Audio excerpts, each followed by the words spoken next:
What up? We're back. JUCO Hoops Insider. We have week 2. The national team of the week is Mclennan College, Community College out of Waco, Texas. We have the head coach, Coach Kevin Gill, has over 600 wins in his career, including his high school time. Has over 450 wins at Mclennan. Had a monster week, so we're going to bring him in the studio and learn more about his program and about his week. Coach Gill, what up, man? Hey, B, what's going on, man? It's good to see you. First of all, I'd like to thank you for having us on. And, man, keep doing what you're doing. I mean, you got a beautiful family, and, we're behind you 100%. So keep doing what you're doing, man. Coached against you, and, kind of glad you're not in our conference anymore. But, I mean, you did a great job there. But excited for you and your family, man. Keep it going. Yeah, thank you very much. It means a lot, and I've definitely enjoyed the transition. Didn't know the transition was coming, but sometimes when God calls you, you got to answer. And I get to be present with family and get to do cool things like this interview. And excited, of course, we recruited against each other back in my college days. We coached against you. I'm glad I don't have to see those matchups anymore either. And just excited for all that you're doing there. National Team of the Week by JucoRecruiting.com. So let's talk about the bigger win of the 3. You got 3 wins this week. The biggest one was against nationally ranked Kilgore. They were number 3 on the polls. How were you guys, kind of the unranked team, able to go in and come out with that victory? Well, the credit goes to the kids. They listened and followed the game plan. Kilgore has a really good team. They have a guard that's just as good as anybody in the country. But our guys came in, fought, and how basketball goes. One day, you're on top, and the other day you're on the bottom. But our guys, that's a testament to them and our assistant coaches, Coach Green and Coach Briggs. Coach Green came up with a game plan to try to slow them down, and we were able to do that on that night. So the guys deserve all the credit. Yeah, absolutely. I love how you gave credit to the guys and your staff. Coach, we're going to talk about your staff, your players, your program. But before we get into that, how did you become the head coach at Mclennan Community College in Waco? How did that story come about? I know you're a high school coach there in Waco, and you've had some opportunities to go and be a Division I head coach from what I understand too. So just tell us a little bit about your journey real quick before we talk about your team. I'm from Waco, and I graduated from Waco La Vega High School, and actually I was coaching there. That was my 3rd year before I came to Mclennan. We had really good teams there. I loved it. I mean, I was a part of the community. I knew the players. I knew the parents. I knew their uncles and aunts. And, I would always come to watch Mclennan play because I loved the JUCO game because it was so fast and pure. And at one of the games, I'm standing in line at the concession stand at halftime, and the athletic director, was Wendell Hudson at the time. Wendell, he was the first black player to play for the University of Alabama in basketball. And he was the athletic director here, and he asked me, he said, "Have you started working on your master's?" And I said, "Well, I already have it." And he was like, "Well, you need to apply for this job." And I was like, "What?" I mean, it came out of the blue, and I really didn't think about coaching at the college level because I loved where I was at Waco La Vega. And I talked to one of my mentors, a guy named George Dixon. He was actually the athletic director for the women at La Vega High School, and he just told me, "Well, you don't have to move. You're young enough to try it. If you don't like it, you can always go back to high school." And to make a long story short, I did apply and was able to get the job. And, the rest is history. Rest is history. 21st season this season. Just a few words about what has it been like. You've had some great players, I know. You've had some great coaches. But for you personally, what's it been like to lead the program now 21 years later after being a high school coach, not knowing if you were going to do this thing or not? Well, the main thing is, having good support from my family, my wife, my kids, then support from people in the community. But no matter what job I take, my first job was at Lake Air Middle School here in Waco. I treated that job like it was Duke or Kansas or Baylor. So I treated that job, no matter what job I take, I'm going to treat it as it's the best job in the world. So I coached at Lake Air for a year. Then I went to Hubbard. Well, actually, La Vega, my alma mater, and my head coach, I was his assistant for 2 years. Then I was lucky enough to get a head job at Hubbard, which is in between Corsicana and Waco. I coached there for 3 years. And then when my high school coach retired, I actually came back to La Vega as the head coach.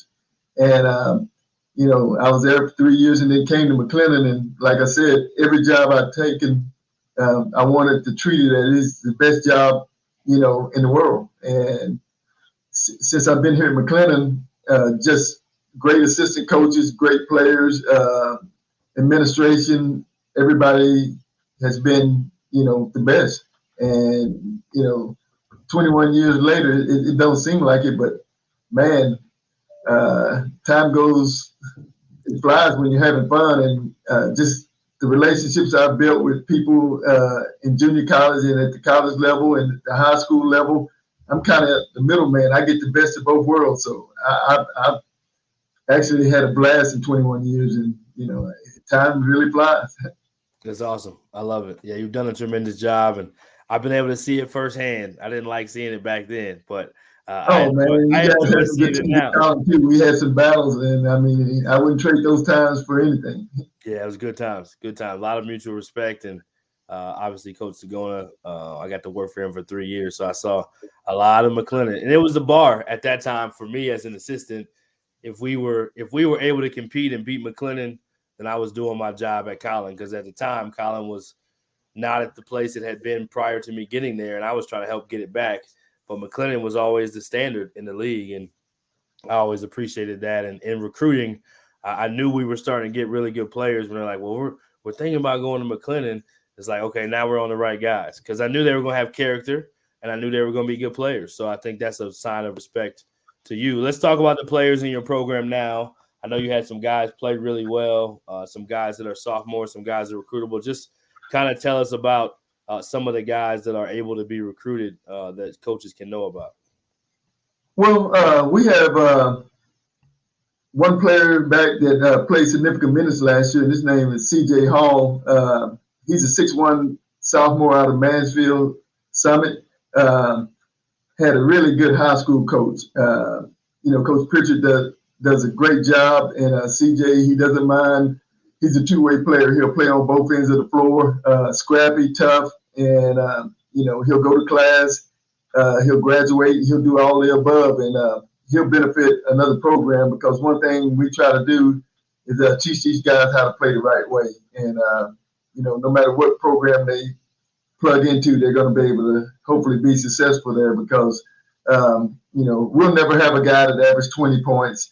I think now we have like maybe 3 averaging over 10 and maybe 1 at 9.8. So we're a well-balanced team as far as on the offensive end, and they going to have to be able to guard if they're going to be able to get on the floor for us. So that's one thing that we try to do is, recruit guys that have character, and when they leave here, they're going to go represent not only our program well, but their family and their community as well.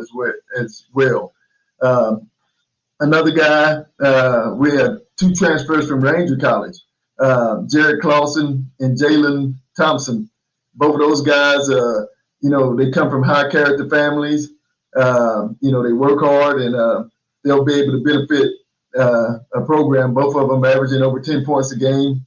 They're team players, and they work hard and good people. So those are the kind of guys that we're trying to have in our program, that when they go to the next level, they're going to be able to fit in and play and benefit the program. Awesome. I love it. Talk a little bit about, obviously, I know Coach Green. I've coached against him as well, Jamal Green. Talk a little bit about your staff. You mentioned another gentleman. I'm not sure if I know him yet, but talk a little bit about your staff for those that don't know them, because obviously you have big part of your success, as you talked about with that big win at Kilgore, was being able to have your staff put together a good game plan. So talk a little bit about Coach Green, the vet, and the rest of your staff, if you don't mind. Yeah, Coach Green and Coach Carlos Briggs, both of those guys are tremendous coaches. Coach Green, he's been with me 11 years, and he runs our defense. Not only he's a good coach, but he's a good person. He's got a great family. But Coach Green, he's loyal. He'll sell out for the program. And one thing that I've always done, I've learned, is I let guys coach, and he's prepared. He's ready to be a head coach right now. I mean, I'm lucky to have him as long as I have him. But he's ready. He's been ready. But one thing about Coach Green, he's going to be tough on the kids, but he's going to care about them. And that's one thing. We're going to be tough on these guys, but we're going to care about them, because what we want to do is one day we want these guys to be great role models, fathers, husbands, uncles, just good citizens, good people, where they're going to be productive citizens. But Coach Green and Coach Briggs, I mean, they care about these kids. And it's so much. Coach Green, he does head coach material right now. I mean, he's going to do the scouting report. He does a whole lot behind the scenes, and I can't give him enough accolades. But him and Coach Briggs, I have a really, really good staff. Our kids are lucky to have those guys, because when they go to a game or whatever, they're going to be prepared. When they go for life, they're going to be prepared. In the classroom, they're going to be prepared. So, yep. I can't talk enough about those guys. But Coach Green, two veterans. Yeah, they're the best. I mean, I'm lucky to have them. Yeah, two veterans, and I know Coach Green a little bit better. I know Coach Briggs. You said right? Yeah, Coach Briggs. Yeah, he played at Baylor. Yeah, played at Baylor. Was a really good player, and has been a Division I assistant. Has been a junior college assistant. He's been around. He's been a Division I a JUCO head coach as well.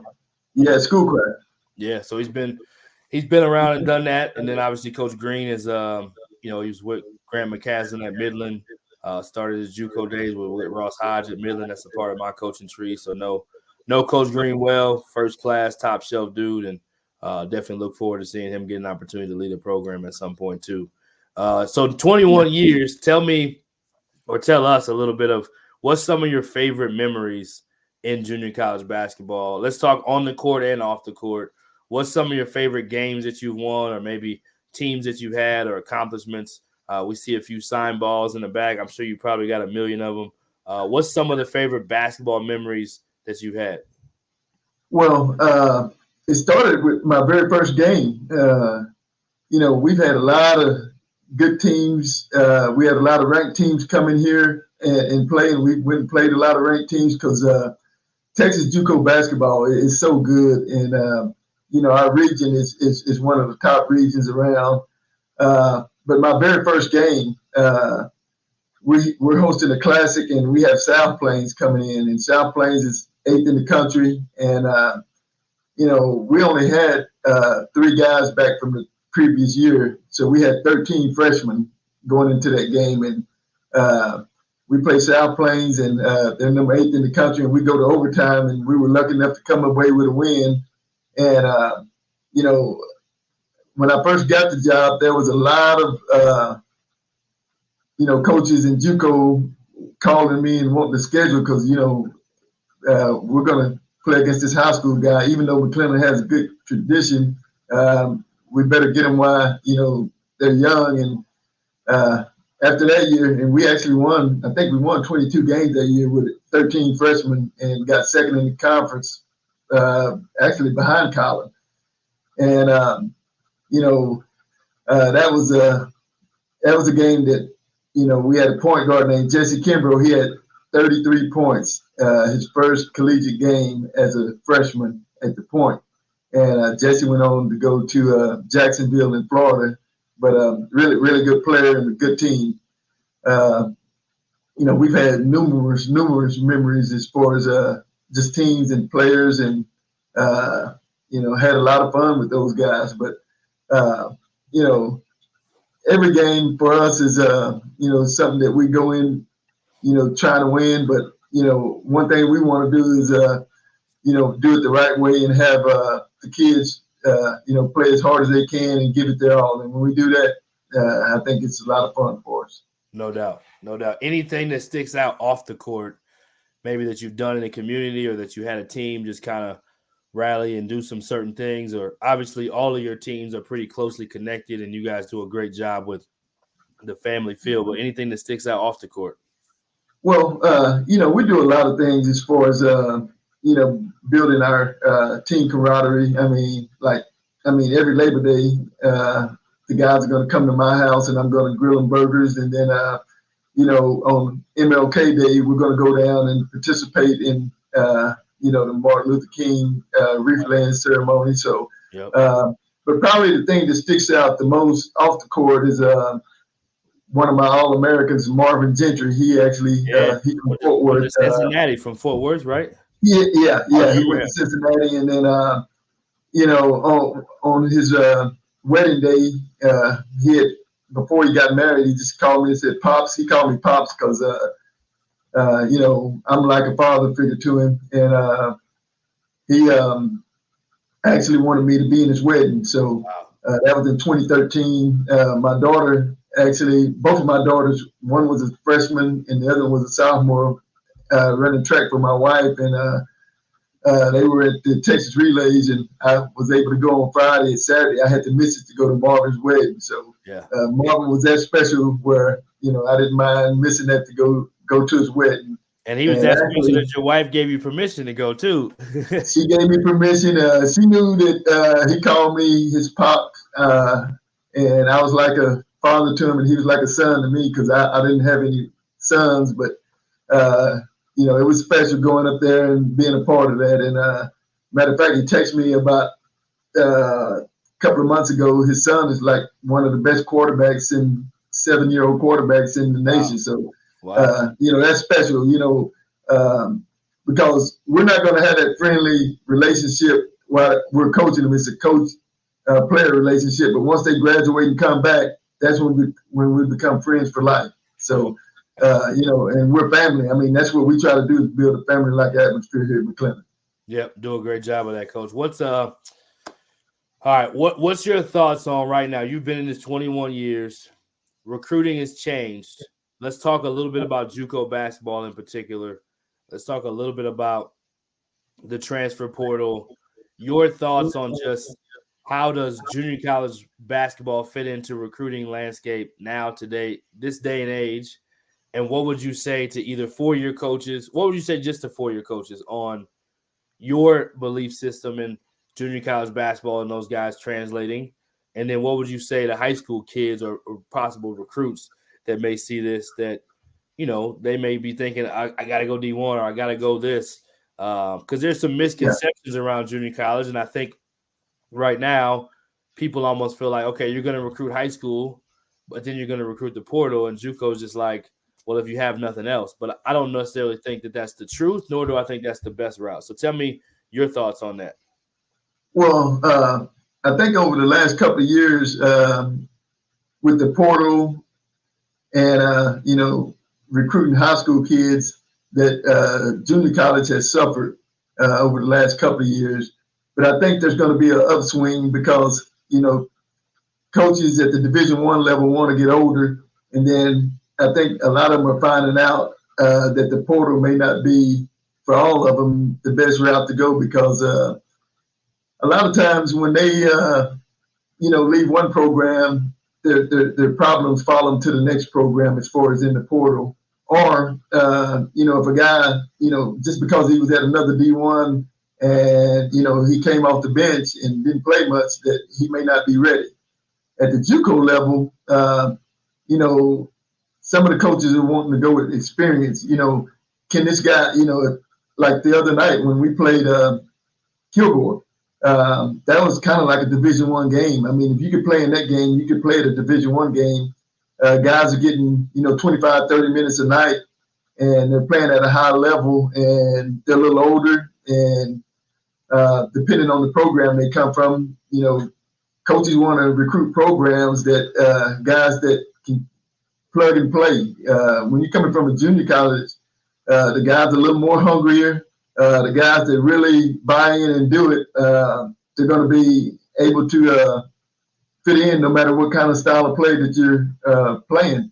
So, I know a lot of parents, really good high school players that, may not quite get the Division I scholarship that they want because, COVID and the portal, and they look down upon junior college. But a lot of times the next year they're back at junior college. They may go to a prep school, or they may go to a Division I where they're sitting behind a fifth-year senior that's sitting behind a guy that's been there 3 years, and they want to get experience and play. Junior college is the best route to go, and there's a lot of good basketball in junior college, a lot of good basketball coaches in junior college, a lot of good basketball players in junior college. So I think over the next couple of years, junior college is going to make its way back up into the Division I level and really be successful. Those players are going to be successful, and the teams are going to really be successful having, the right junior college. Now, it has to be the right fit, and it has to be the right program, but sure. I think it's back on the upswing. Yeah, I think so too. I think there's this perception because the portal has been so advertised, and there have been some really good players, and you still can get good players there, but there's also some really good JC players that are not maybe getting as celebrated as the guys from the portal. So we just want to make sure we show love and shine light on that too, because junior college is a lot of good basketball, not only like you said from players, but some of the best coaches in Division I right now they started in junior college, and they got their start and their humble beginnings cutting their teeth at the JC level. So I think that's just an underrated thing that we always want to make sure we shine some light on. Yeah, because I tell you what, we played against a lot of guys that are Division I players from the portal, and then we played against some guys that are JUCO transfers, and a lot of times those guys that are JUCO transfers, they the ones that give you the pitch because they've been in JUCO, they know what it's all about. And I've had junior college players from other schools that come in and really help me, and I had some guys from Division I that may not help as much until later on because the Division I players, they have all the bells and whistles. The JUCO players, they've ridden on that van and ridden on that bus, and they know kind of what it's about, and they're trying to get out of here and trying to go to the next level. And a lot of times at Division I, it takes them a little longer, but once they get it, they got it. Yeah, different chip on your shoulder when you come from JUCO. Different, you got to get it out the mud. You got no choice in JUCO, so you just have a different mentality and a different appreciation. I heard a Division I coach talking about this just the other day, just the gratitude the JUCO transfers often have versus sometimes the Division I guy, because they're so spoiled with the Division I amenities, the travel, the gear, the food, the meals, the whatever it may be, the housing. And, junior college guys, we're just used to either staying in dorms, riding those vans, eating those sack lunches, or, maybe you do have some fast food drive-through. You don't have these catered training tables per se. So a lot of times the JC guys just still have a different humility and hunger about them, and I think still resonates and still is important. Who is a few of the guys that you've coached against in the junior college level over your 21 years as a coach, whether assistant or head coach, that's now coaching in Division I, that you're like, man, it happens on the coaching side too? Well, there's quite a few guys. I know when I first got into it, Johnny Estelle, he was coaching at Navarro. He was the assistant at Navarro, and then he became the head coach at at Navarro, and then he went to University of Houston, and now he's at D2, Texas A&M Kingsville. And Johnny's actually from Waco, and my dad and his dad went to high school together, and he really likes it at the D2 level. But there's guys like and real quick on Johnny Estelle, had a outstanding Hall of Fame career at Navarro as an assistant and a head coach. Did a tremendous job when he got a chance to be the head coach, but was an assistant for a long time with Coach Orr, almost similar to what Coach Tang was with Coach Drew. Was just an assistant for so long, then got to take over and really took off. We actually lost to Coach Estelle in double overtime to go to the national tournament. I think it was his first year he went, and just Oh, okay. respect for Coach Estelle when I was at Paris. So, yeah, I'm glad you shouted out Coach Estelle, because I think sometimes people only think about the guys that are at the Division I level, but the 4-year level, so many guys come in and they go, whether it's Division I, like you said, to be an assistant and then have a chance to kind of lead their program. So I love that you shouted out Coach Estelle. I didn't mean to jump in on you, Coach. Oh yeah, no. I mean, Johnny and I, we're really good friends, and we just talk about coaching all the time. I mean, when I first got here, Talvin Hester and Yuri, those guys would come in our gym and look at our players, and Yep. then they went, to mid majors, and now they're at high major schools, and Talvin is actually the head coach at Who he's gonna take now. So he's got one of your guys over there too, doesn't he? Huh? Don't they have a guy of yours over there too? Well, they had one at Last year. Yeah, year before last, I believe. Year before last, but yeah, Xavier Armstead. But they've had quite a few of my players, at Stephen F. Austin or Texas State. So, Yep. It's good to see those guys grow, because anytime as a black coach you can get the opportunity to elevate. We want to help those guys elevate as much as we can, because we don't get all the chances in the world. So when we get them, we got to take advantage of them. And, Coach Tang and Coach Brooks over at, Baylor, when Coach Tang was at Baylor, I'd go and support them guys all the time, because, that's one thing we got to do is support each other and, try to elevate as much as we can. Because when we do that, because we got it's numerous good coaches. And when we get the opportunity, we want to make sure we're doing it the right way, because if, you're doing it the right way, that's all you can ask. I mean, be good role models, good coaches, and, be the best that you can be. Yeah, a couple more. So I'm glad you touched on that. So there's not a lot of black head coaches at the junior college level. Let's just call it what it is, especially in kind of our region, Texas, et cetera. So what has it been like for you to carry that torch and be one of the guys that's been there, a fixture in junior college, has put together a Hall of Fame career himself, with almost 500 wins, 487, I believe is the number you're at, over 21 years. What has that been like for you, kind of carrying that torch and walking that walk as, one of the few black head coaches? Oh, it's been really easy, because the thing that you want to do is put your faith and family first. You believe in God, then you have good support from your family. But the main thing is trying to get our young players, whether they're black, Hispanic, white, it don't matter what color, try to get them to the next level and try to get them to be the best people that they can be. Because, a lot of people have came before us that paved the way, and we want to make sure that we continue to move forward, move the needle in the right direction, to where, we got guys behind us. We want to make sure, let them know that there's no shortcuts. We want to do it the right way.